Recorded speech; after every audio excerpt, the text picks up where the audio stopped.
Hello दोस्तों, welcome to civil मंत्रा। मैं हूं अनुपम। आज दोस्तों हम बात करेंगे स्टीम पावर प्लांट के बारे में कि जो हमारा स्टीम पावर प्लांट होता है उसका लेआउट हमारा दोस्तों कैसे होता है, जो कि दोस्तों थर्मल इंजीनियरिंग से या फिर हम कहे power plant engineering point of view से दोस्तों बहुत ही इंपॉर्टेंट है।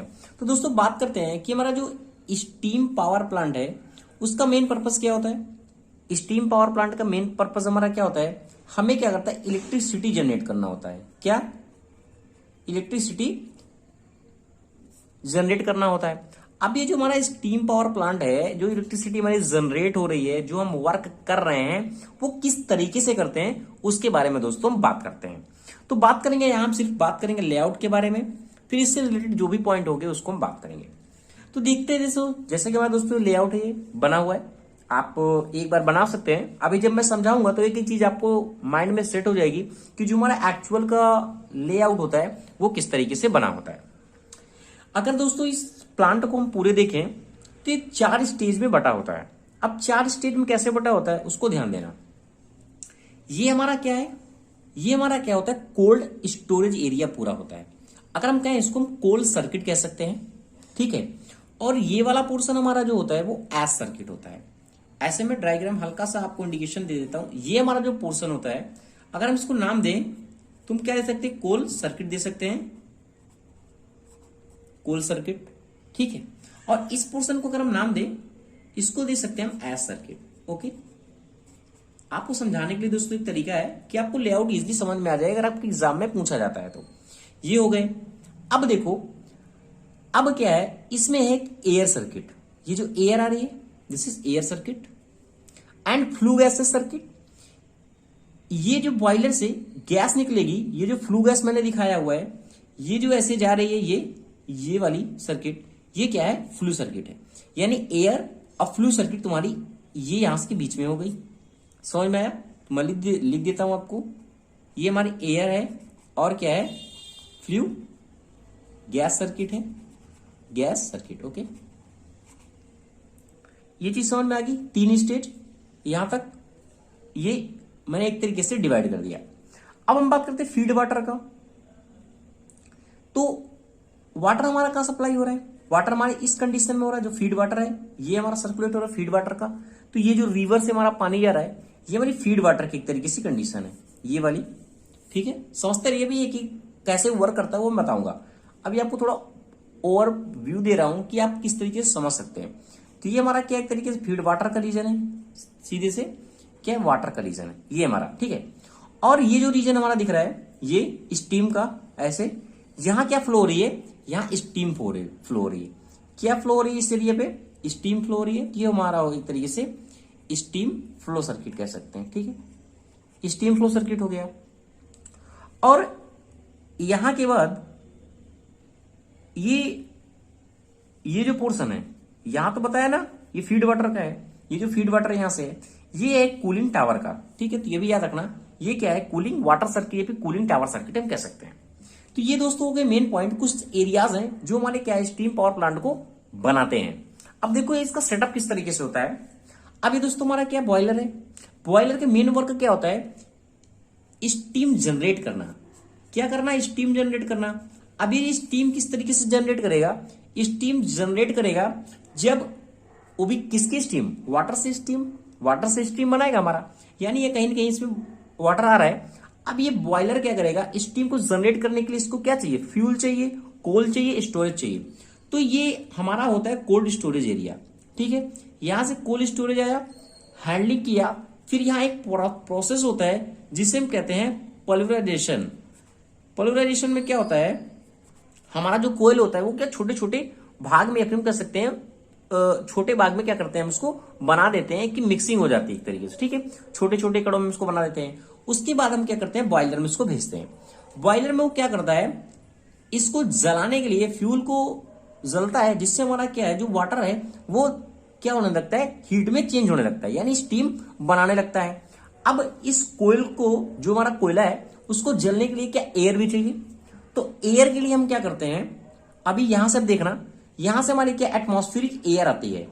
यहां से जब एटमॉस्फेरिक एयर आती है तो हमारा ये लगा हुआ है एयर प्री हीटर। ये एयर प्री हीटर से क्या होता है, अब यहां भी क्या है, एटमॉस्फेरिक एयर गई।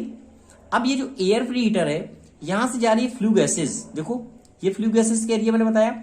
अब ये जो फ्लू गैसेज है वो क्या है, गैस हीट है, हीटअप है। तो हम क्या करते हैं, जो एटमॉस्फेरिक की एयर है उसको प्रीहीटर से पास कराते हैं। प्रीहीटर से पास कराएंगे क्या, हमें गर्म एयर मिलेगी, हमारा जो बॉयलर की इफिशियंसी वो इंक्रीज हो जाएगी। तो ये एयर को हम क्या करते हैं, यहां से बॉयलर में भेजते हैं, जो हमारी मदद करता है इस कोल को जलाने में, जिससे हमारा बॉयलर क्या है, स्टीम जनरेट करता है। यहां तक समझ में आ गया, स्टीम जनरेट किया। अब जब ये स्टीम जनरेट करता है तो क्या होता है, अब हम इस स्टीम को अभी क्या कर रहे हैं, स्टीम तुम्हारी बन गई, इस स्टीम को और हीट करने के लिए हम क्या करते हैं, अभी ये क्या है, हाई प्रेशर में तो हो गई है, अभी फिर इसको क्या करते हैं, हम सुपर हीटर में भेजते हैं। ये सुपर हीटर में हमने इसको भेजा। अब हमने क्या किया, इसको सुपर हीटर में भेजा। अब सुपर हीटर का मेन वर्क क्या होता है, ये जो हमारी स्टीम है इसको क्या करता है, और हीट कर देता है, यानी इसको एक तरीके से हाई प्रेशर और हाई टेम्परेचर पे चेंज कर देता है। ठीक है, हमारे यहां से सुपर हीटर मिल गई, यानी सुपर हीट हो गई, जो स्टीम थी वो सुपर हीट की कंडीशन में आ गई। अब ये जो सुपर हीट स्टीम है, इस वाल्व की मदद से, जिसे हम कहते हैं मेन वाल्व होती है, ये सुपर हीटेड स्टीम हम क्या करते हैं, टरबाइन में भेजते हैं। अभी जब ये टरबाइन में जाती है तो ये क्या होता है, एक्सपेंड होती है। जब ये एक्सपेंड होगी, टरबाइन में गई, स्टीम गई हमारी, कैसी, सुपर हीटेड स्टीम गई, यहां क्या हो गई, एक्सपेंड हो गई। जब एक्सपेंड होगी तो यहां क्या होते हैं, ब्लेड लगे होते हैं। जो ब्लेड जो माउंट होते हैं वो किससे होते हैं, साफ्ट से होते हैं।